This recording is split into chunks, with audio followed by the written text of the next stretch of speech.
আপনাদেরকে জানিয়ে রাখি, বৈষম্যহীন নবম পে স্কেলের দাবিতে যারা সরকারি কর্মচারীরা রয়েছেন তারা কিন্তু প্রতীকী অনশন করছেন। আপনাদেরকে প্রথমে বলে রাখি, রংপুর প্রেস ক্লাবের সামনে এই প্রতীকী অনশনে যোগ দিয়েছেন কর্মচারীরা।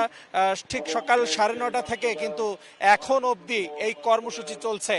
মূলত বাংলাদেশ সরকারি কর্মচারীদের দাবি আদায় যে ঐক্য পরিষদ রয়েছে তারা যেমনটি বলছেন যে বৈষম্য নবম পে স্কেল বাস্তবায়নে 1.4 অনুপাতে 12 গ্রেডের ভিত্তিতে সর্বনিম্ন যে 35,000 টাকা স্কেল নির্ধারণ করে খুব দ্রুত সময়ের মধ্যে এই পে স্কেলের গ্যাজেট প্রকাশ ও 1 জানুয়ারি 2026 থেকে বাস্তবায়নের এক দফা দাবি আদায়ের লক্ষ্যে তারা এই প্রতীকী অনশন কর্মসূচিতে যোগ দিয়েছেন। তাদের দাবিটা আসলে একটাই, যাতে এই বৈষম্যহীন বাংলাদেশে তারা যাতে সঠিকভাবে এই নবম পে স্কেল বাস্তবায়ন তাদের যাতে করা হয় এবং তারা যাতে এই নবম পে স্কেলের মাধ্যমে তাদের যে এই দাবিটা তাদের যে বাস্তবায়ন হয়। আপনারা দেখছেন যে এখানে কিন্তু সবাই কিন্তু সরকারি কর্মচারীরা যোগ দিয়েছেন। বাংলাদেশ সরকারি কর্মচারী দাবি আদায়ের যে ঐক্য পরিষদের সংগঠনের যারা সদস্যরা রয়েছেন রংপুর বিভাগীয় এবং জেলা পর্যায়ে সবাই কিন্তু ঠিক সকাল 9টা থেকে এই শীতের সকালকে উপেক্ষা করে তাদের দাবি আদায়ের জন্য কিন্তু তারা এই রংপুর নগরীর প্রেস ক্লাবের সামনে দাঁড়িয়েছেন।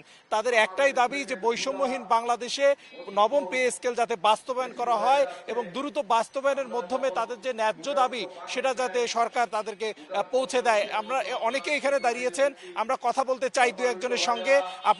আপনার কাছে জানতে চাই যে আপনার কাছে এই প্রতীকী অনশনটা কি কারণে হচ্ছে, আপনাদের দাবিটা কি? আমাদের দাবি হলো, আমাদের 11 বছর থেকে বেতন বাড়ানো হয় না।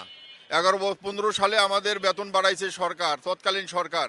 তা আমরা প্রতি 5 বছর পর পর পে স্কেল দেওয়ার কথা, কিন্তু 11 বছর হয়েছে আমরা 2টা পে স্কেল এর মধ্যে পার হয়ে গেছি, 2টা পে স্কেল আমাদের দেওয়া হয় নাই।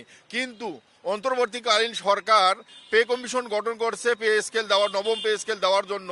কিন্তু ইদানিং এই নভেম্বর মাসে অর্থ উপদেষ্টা বলছে যে পে স্কেল এই সরকার দেবে না, পরবর্তী রাজনৈতিক সরকার এসে পে স্কেল দেবে।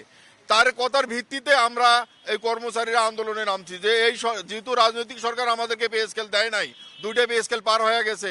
আমরা এর আগে রাজনৈতিক সরকার আমল থেকে আন্দোলন করতেছি, সেই সরকার আমাদেরকে দমন নিপীড়ন করছে, অনেক নির্যাতন করছে। তাই এই কারণে আমরা এই বৈষম্য মুক্ত অন্তর্বর্তীকালীন সরকারের কাছে আমরা দাবি জানাচ্ছি যে এই সরকার অন্তত গেজেট প্রকাশ করে যাও আর 1 জানুয়ারি 26 থেকে বাস্তবায়নের ঘোষণাটা দিয়ে যাক, পরবর্তী সরকার আসি বাস্তবায়ন করবে। যদি সেটা বাস্তবায়ন না হয় আপনাদের সামনের দিনে কি কর্মসূচি থাকবে? সামনের দিকে আমাদের কর্মসূচি, আমরা আমাদের আন্দোলন চালিয়ে যাব। প্রয়োজনে এই কর্মচারীরা শহীদ হওয়ার জন্য রাজি আছে। দর্শক শুনছিলেন যে এখানে কর্মচারীরা যেমনটি বলছেন যে যতক্ষণ পর্যন্ত দাবি আদায় না হয় তারা রাজপথে থাকবেন এবং তারা কিন্তু শহীদ হতেও রাজি আছেন। এবং তারা যেমনটি বলছেন যে বিগত সরকারের আমলগুলোতে কিন্তু তারা আসলে তাদের সঙ্গে বৈষম্য করা হয়েছে, তাদের যে ন্যায্য দাবি সেটা বাস্তবায়ন করা হয়নি।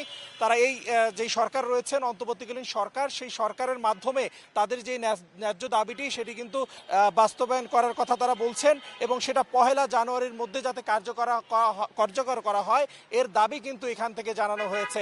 এই প্রতীকী অনশন কর্মসূচির মাধ্যমে তারা আসলে জানান দিচ্ছেন তাদের যে ন্যায্য দাবিটি সেটা যাতে দ্রুত বাস্তবায়ন করবে এই অন্তর্বর্তীকালীন সরকার। এমনটাই কিন্তু তারা এই যে প্রকৃতি অনশন কর্মসূচি রংপুর প্রেস ক্লাবের সামনে থেকে 3 থেকে 4 ঘন্টা ভাবে শীতের সকালে কষ্ট করে দাঁড়িয়ে তারা এই কর্মসূচি থেকে সেইটি কিন্তু আমাদেরকে মেসেজ দিচ্ছেন। তো রংপুরের প্রেস ক্লাবের সামনে থেকে যে প্রতীকী অনশন কর্মসূচি তার সর্বশেষ তথ্য ছিল এই আমার কাছে।